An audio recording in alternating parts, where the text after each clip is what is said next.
First of all, I had a chance to talk to President Erdogan this week and reiterated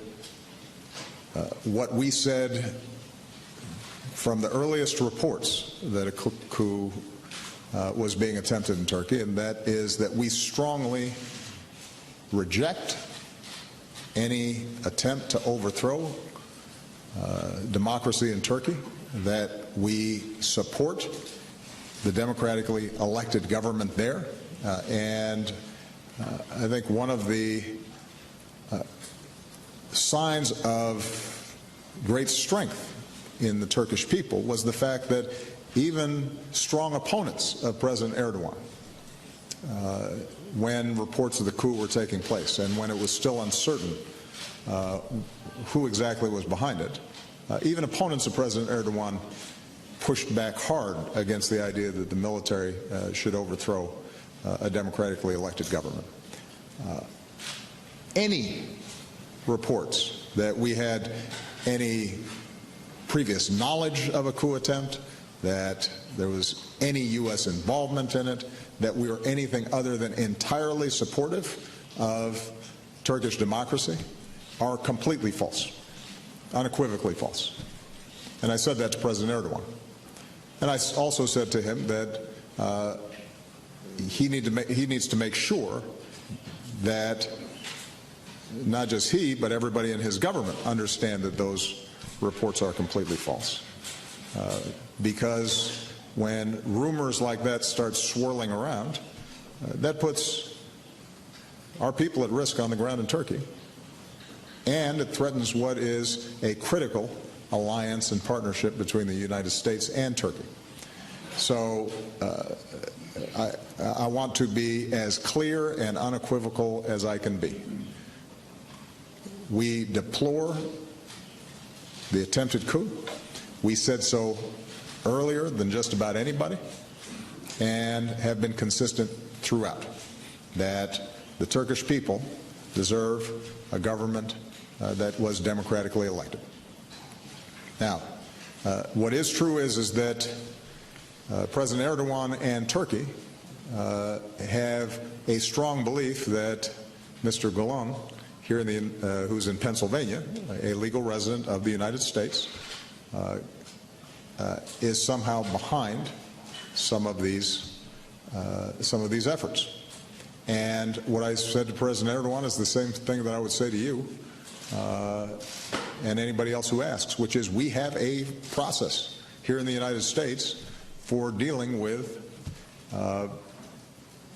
extradition requests made by foreign governments. And it's governed by treaties, and it's governed by laws, and it is not a decision that I make, but rather a decision that our Justice Department and investigators and courts make alongside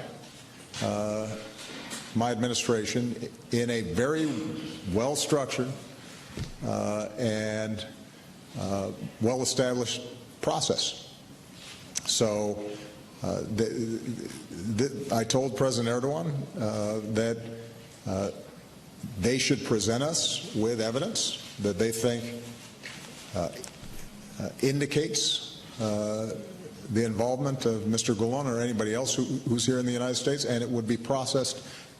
the way that it is always processed, and that we would certainly take any allegations like this seriously. But America is governed by rules of law, and those are not ones that the President of the United States or anybody else can just set aside for the sake of expediency, even when we are deeply supportive of Turkish democracy, and even when we care deeply about any attempts to overthrow their government or any other illegal actions. We've got to go through a legal process. Finally, with respect to what's happening in the aftermath of the coup attempt, in my conversations with President Erdogan, I think in statements by John Kerry and others, what we have indicated is our strong belief and hope that as the dust settles, there is not a overreaction that could in some fashion lead to a curtailment of civil liberties or a weakening of the ability of legitimate opposition or journalists through legal processes to voice their concerns and to petition their government, and that the United States, as a friend and partner of Turkey's, and me personally, as somebody who's worked with President Erdogan for a long time now, would encourage that the manner in which this coup is investigated and people are held accountable and justice is done is consistent with rule of law and the basic freedoms that I think the Turkish people have fought for and defended. And obviously, we can't discount how scary and shaken not just the Turkish government is, but Turkish society is. Imagine if you had some rump group of military officials here in the United States who started flying off with F-16s or other artillery and were taking shots at government buildings, and people were killed and injured. People would be scared, and rightfully so.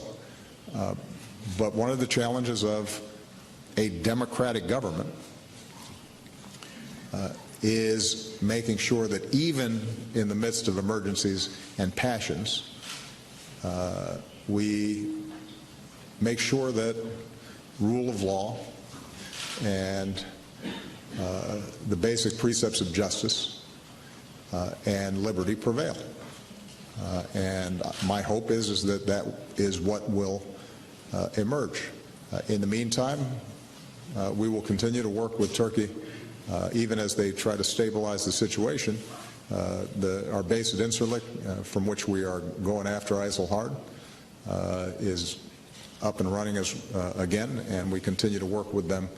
to make sure that we don't lose momentum that we've built in terms of weakening ISIL's position in Syria, and